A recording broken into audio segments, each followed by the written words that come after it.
Hey there, welcome. Today we're diving into the world of gardening zones and what they mean for your plants.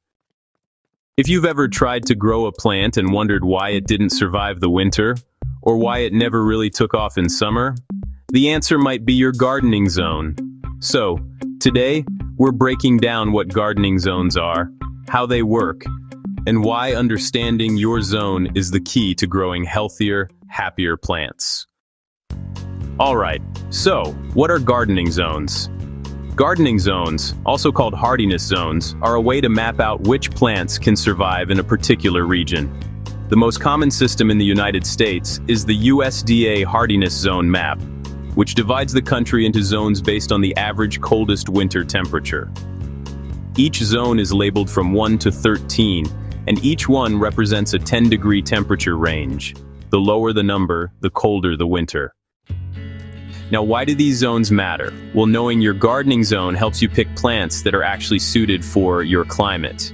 If you live in Zone 5, for example, and buy a plant rated for Zone 8, it probably won't survive the winter. On the flip side, if you live in Zone 10 and try to grow something that needs freezing temperatures, it might not thrive either.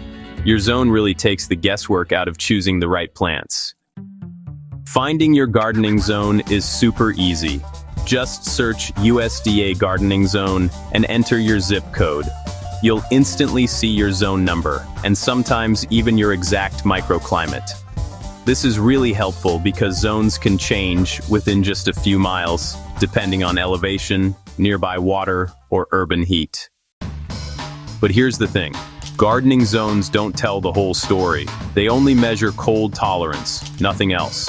They don't tell you about heat, humidity, wind, rainfall, soil type, or how long your growing season lasts.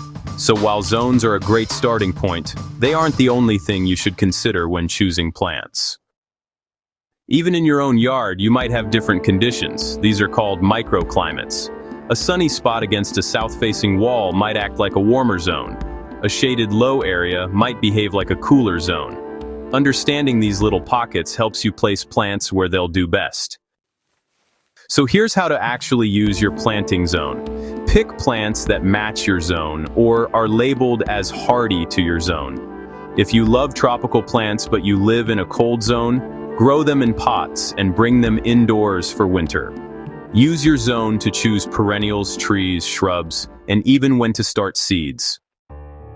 Gardening becomes so much easier when you understand your zone.